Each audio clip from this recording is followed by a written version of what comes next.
Assalamualaikum warahmatullahi wabarakatuh. Perkenalkan, saya Nadila Rosi Azalia dengan NIM 044 dari PS3A 2019. Di sini saya akan membacakan materi tentang akhlak sosial. Akhlak sosial merupakan bagian ajaran tentang akhlak yang berkaitan dengan keharusan perilaku baik dan yang seharusnya dijauhi berkaitan dengan hubungan-hubungan sosial dalam kehidupan masyarakat. Akhlak sosial mencakup 3 hal. Yang pertama, masyarakat ideal dalam pandangan Islam. Yang kedua, faktor kemiskinan di masyarakat. Yang ketiga, cara Islam untuk mengatasi kemiskinan, pengangguran, dan kebodohan. Yang pertama, masyarakat ideal dalam pandangan Islam. Islam bukan hanya agama, tapi juga sebuah komunitas tersendiri yang mempunyai pemahaman, kepentingan, dan tujuan-tujuan politik sendiri. Banyak orang beragama Islam, tapi hanya menganggap Islam adalah agama individual dan lupa kalau Islam juga merupakan kolektivitas. Bagaimana pandangan Al-Quran tentang masyarakat ideal?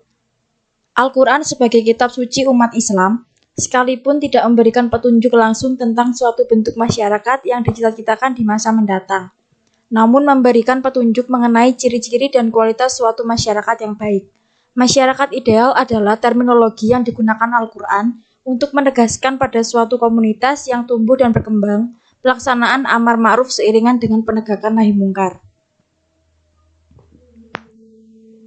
Ciri umum masyarakat Islam ideal. Yang pertama, beriman.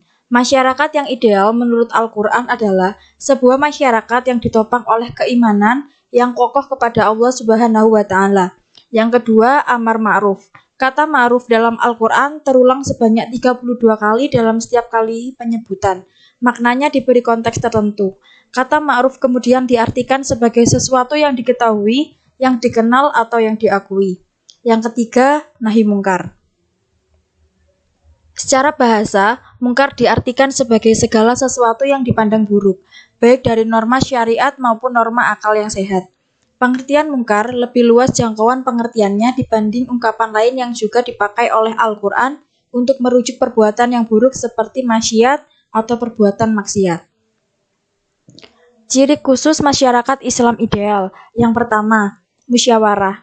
Pandangan yang diberikan oleh Fazlur Rahman yang menyatakan bahwa musyawarah bukanlah sesuatu yang berasal dari tuntunan Al-Quran untuk pertama kali, melainkan suatu tuntunan abadi dan kodrat manusia sebagai makhluk sosial.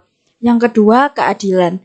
Sayyid Qutb memberikan penekanan makna al-adl sebagai persamaan yang merupakan asas kemanusiaan yang dimiliki oleh setiap orang. Yang ketiga, persaudaraan. Persaudaraan atau ukhuwah dalam Islam dimasukkan bukan sebatas hubungan kekerabatan karena faktor keturunan, tetapi yang dimaksud dengan persaudaraan dalam Islam adalah persaudaraan yang diikat oleh tali akidah atau sesama muslim. Yang keempat, toleransi.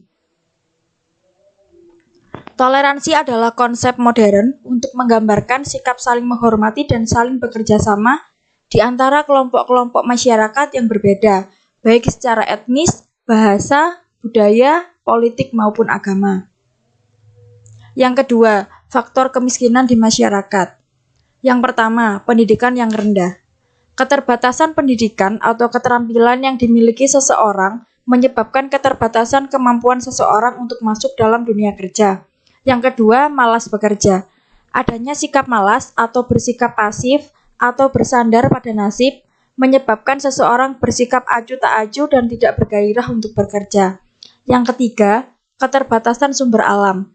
Suatu masyarakat akan dilanda kemiskinan apabila sumber alamnya tidak lagi memberikan keuntungan bagi kehidupan mereka. Yang keempat, terbatasnya lapangan kerja.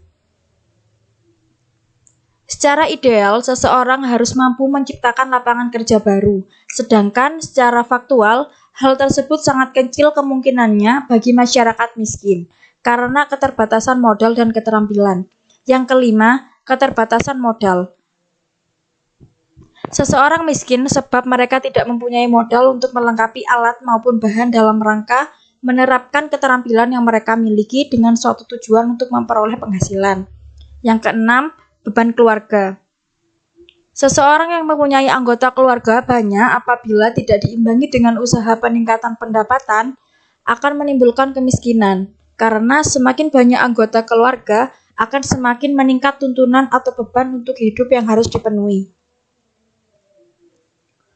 Faktor kemiskinan menurut Al-Quran. Yang pertama, kemiskinan bisa terjadi karena ada gejolak eksternal, misalnya peperangan atau bencana alam, sehingga suatu kaum yang tadinya sejahtera bisa dengan seketika menjadi miskin. Yang kedua, proses pemiskinan bisa pula secara gradual, di mana daya dukung alam terhadap manusia terus berkurang akibat degradasi lingkungan karena kerusakan yang sebagian besar diakibatkan oleh manusia sendiri. Yang ketiga, kemiskinan bisa pula terjadi karena eksploitasi sebagian manusia atas manusia lain. Misalnya, perbuatan zalim dengan memakan harta orang lain secara batil. Yang keempat, kemiskinan timbul akibat konsentrasi kekuasaan, ketimpangan pendidikan, dan sumber daya ekonomi di mana kekayaan hanya beredar di sekelompok kecil masyarakat saja. 3. Cara Islam untuk mengatasi kemiskinan, pengangguran, dan kebodohan.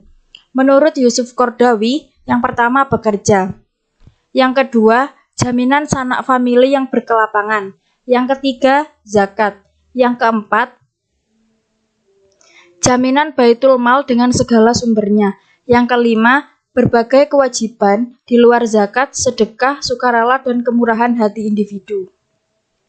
Kesimpulan, kita sebagai umat Islam harus bisa menjadi masyarakat yang ideal, yang memiliki keimanan yang tinggi dan selalu menjunjung tinggi rasa persaudaraan, toleransi, dan keadilan. Selain itu juga, kita harus mempunyai semangat yang tinggi untuk bisa hidup lebih baik lagi untuk mencegah kemiskinan, kebodohan, dan pengangguran. Dan ingatlah, selalu ada harapan bagi mereka yang sering berdoa, dan selalu ada jalan bagi mereka yang gemar berusaha. Kita boleh lelah, tapi jangan pernah kita menyerah. Sekian dari saya, kurang lebihnya mohon maaf. Wassalamualaikum warahmatullahi wabarakatuh.